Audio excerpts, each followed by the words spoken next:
Well, welcome everyone again. Thank you so much for being here. And the month's theme is peace. And while I was contemplating that for the talk today, the idea of different colors of peace came to mind. And then, as would have it, I came upon a photo right after that of a peace sign that had been colored with crayon, and then all the little crayons of different colors. I was like, oh, this is perfect. I guess we're going to go with that title. You know, and you should just think about that image of all different colors pointing to peace. You know I talk a lot about different people's perspectives and what does that mean for each of us.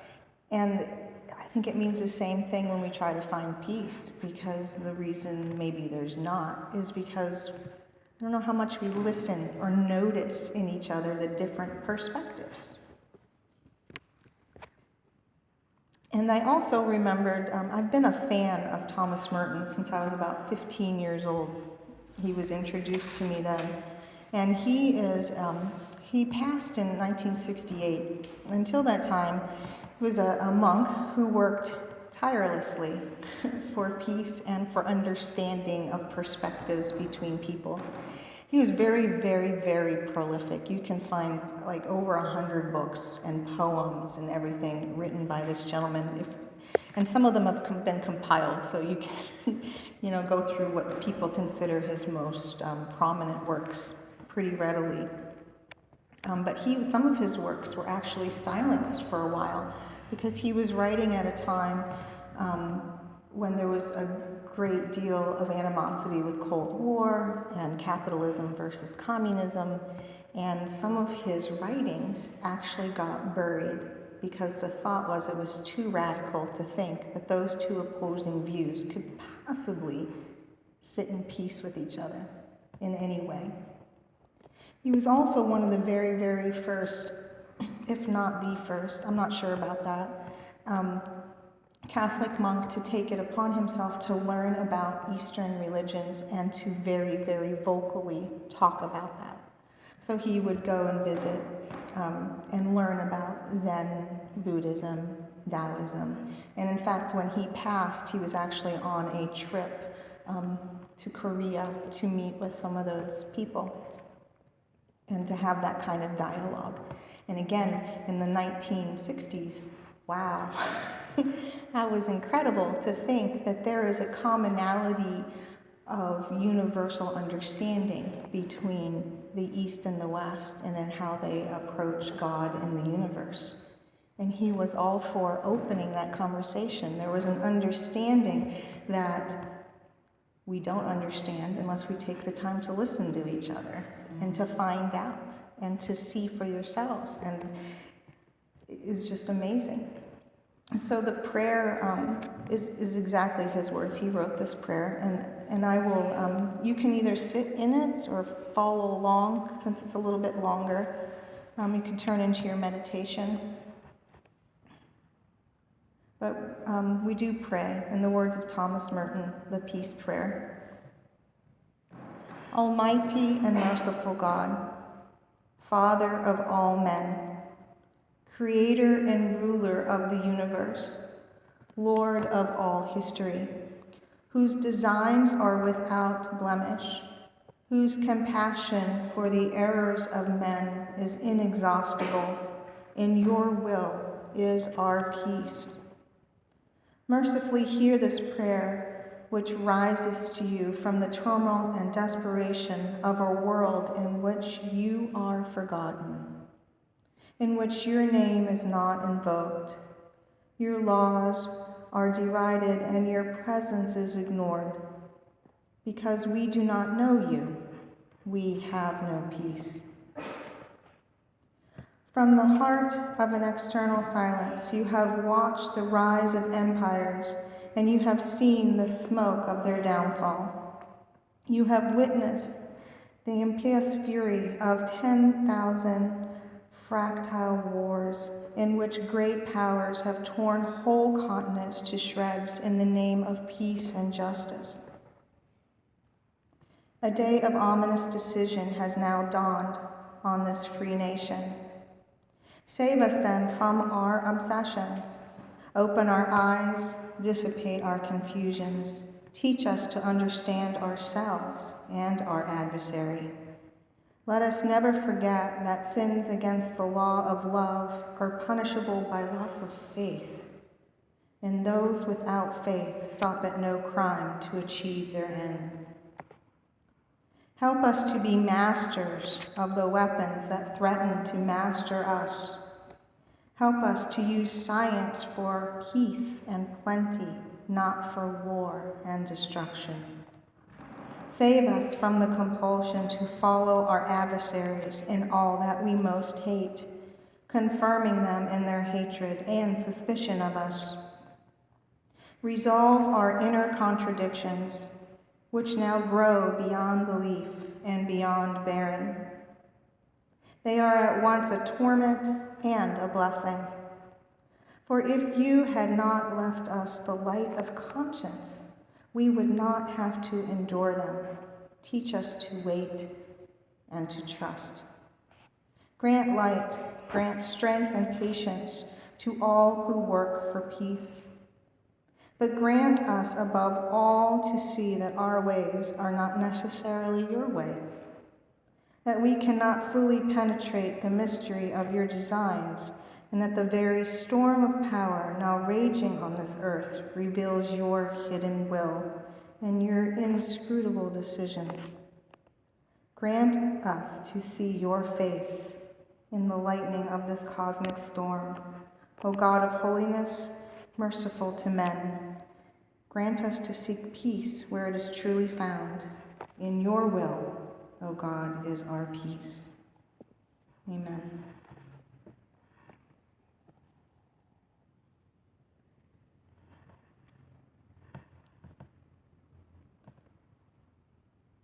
In your will is our peace. And if we remember, Christian spoke beautifully last week about how it's up to each of us in our individual daily lives.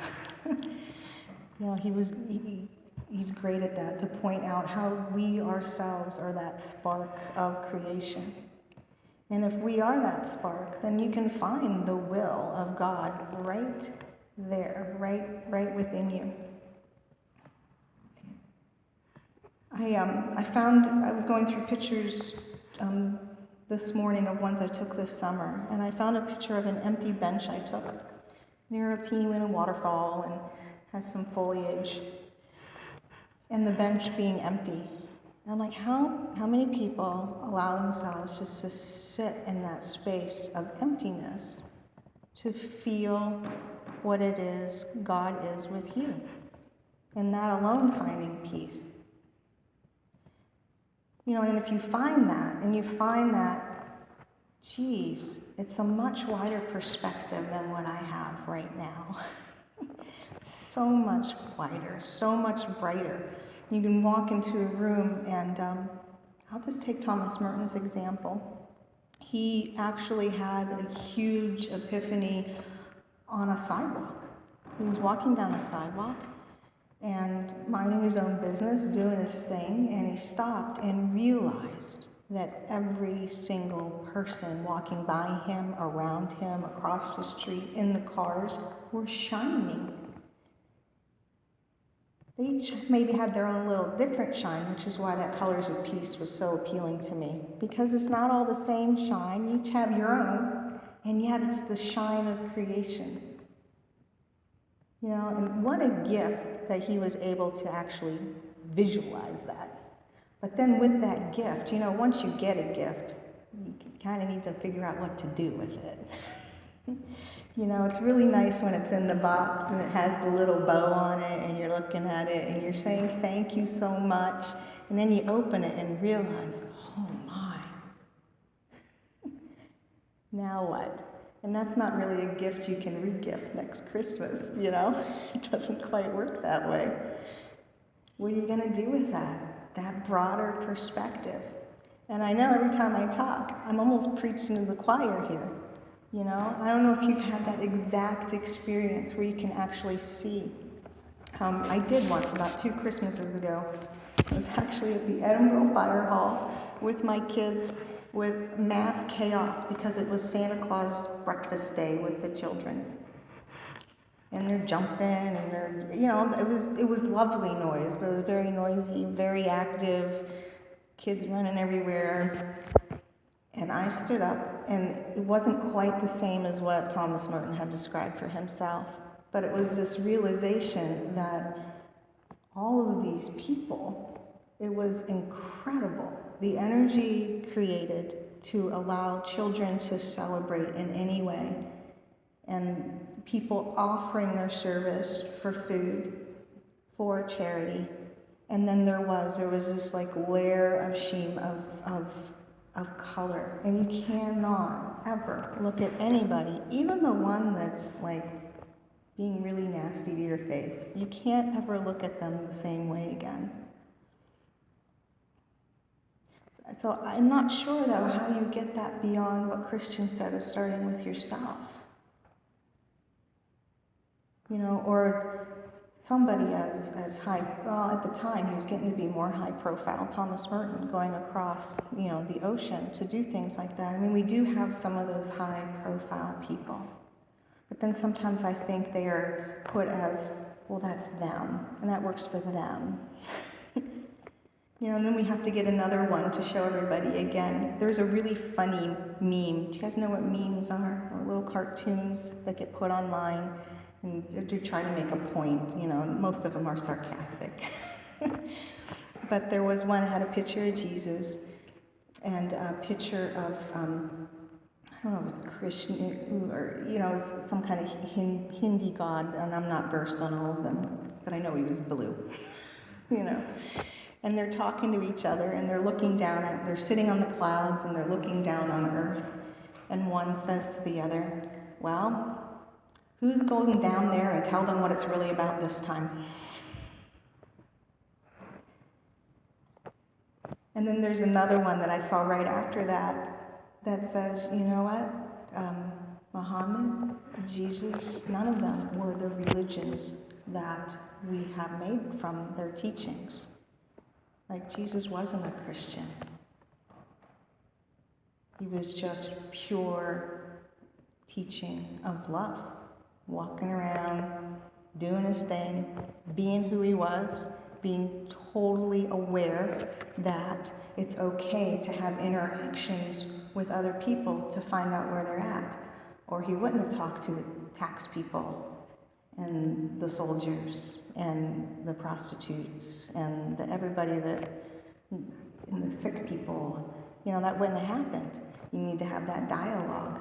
And how much are we willing to really have that dialogue? How much are we willing when we see one piece of the news to go find 4 other sources to find out where the middle ground is? I tell people when I teach, because I do teach healing, and there's lots of questions there, this or that or the other thing. And a lot of times they're asking what the truth is. And really, I don't know. I don't know if any of us know, but I know it's somewhere in the middle of the polarities. Because if anything we can learn from our own personal walk with God is that God allows for all those possibilities so that you can figure out where that truth is and where that peace part is.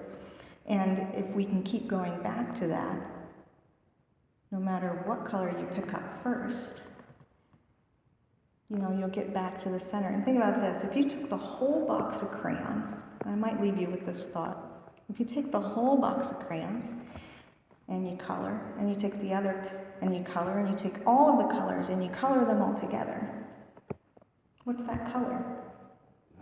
Black. Blankness, emptiness, the beginning. Cool, huh? You take them all together and you go right back to the beginning. So you need all the voices, but you need a recognition that all of them together and accepting them is what allows that emptiness, that beginning, the peace. you for allowing me to share with you today.